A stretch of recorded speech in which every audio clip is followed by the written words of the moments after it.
Hey folks, welcome to Hey Brother Sunny. I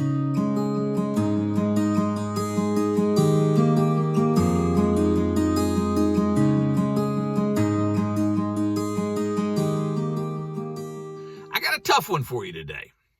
How can I trust in a God who can let a child die? That's hard. That's hard. Pulls at your heartstrings.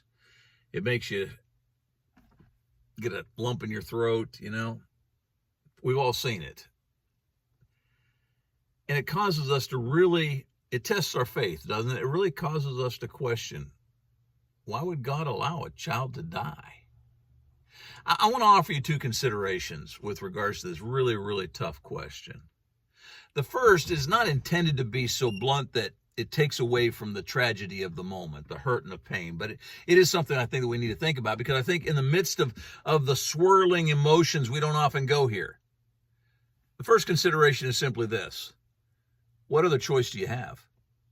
How can I trust in a God who could let a child die? What other choice do I have?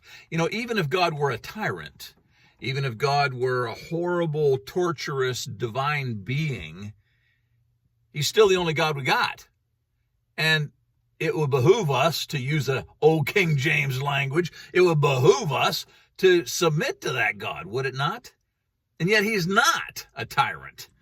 But even if He were, the first nonsensical consideration with regards to this question is, what other choice do I have? If you look at Psalm chapter 14 and verse 1, it just simply says, the fool says in his heart, there is no God. It's pretty nonsensical to conclude that look out the window here. You see that tree right there? It didn't just happen. And it didn't just evolve over billions of years or whatever. There is a creator. There is a power. There is a God. And that God, regardless of the conclusions you draw about Him, that God is still going to be God at the end of the day. And when you die, He's still going to be God. And it only makes common sense. You're a fool if you don't come to the conclusion that since He is a God, even though I may not understand all that He does, since He is the only God, the only option that I have here, I need to worship Him. But let me expand that, because I think there's a second thing that also has to be considered here, and that is, you need to ask yourself, does your faith depend upon having all the answers? I'm afraid that we live in a world today with regards to social media, Google that, you look up information anywhere you want.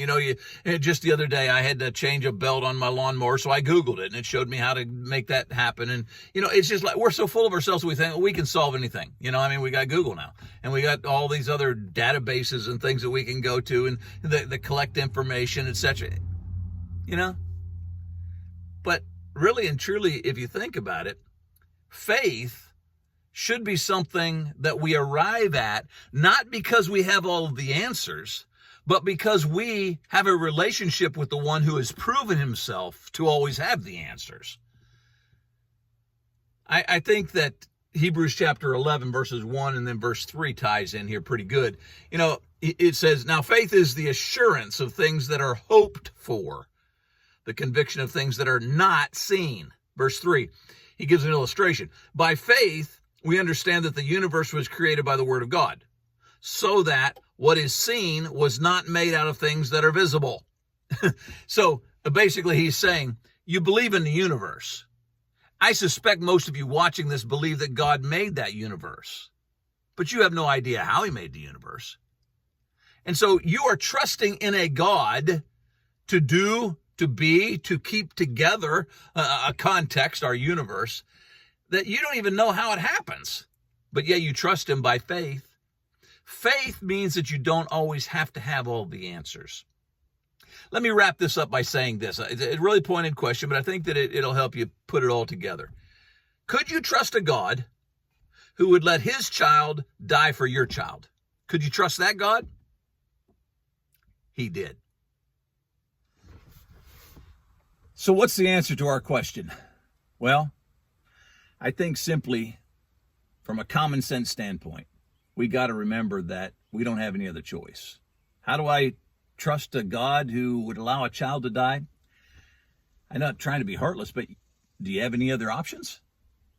Now let's grow a little bit of a heart and come to number 2, and that is we need to recognize that by faith, we submit to the fact that I don't have to have all the answers. I mean, we do it all the time. You don't have to know exactly how a car operates in order to drive it down the road. You have faith in that car. Well, God is so much bigger than that. In fact, your car has not even begun to prove itself to you as much as God has proven himself to you. And so I ask again in conclusion, could you trust a God who would let his child die for your child? Hey, if you appreciate this video, would you like it? Subscribe to our channel, share it, support our ministry. This is Sonny Chow saying, be there. Matthew 16:26.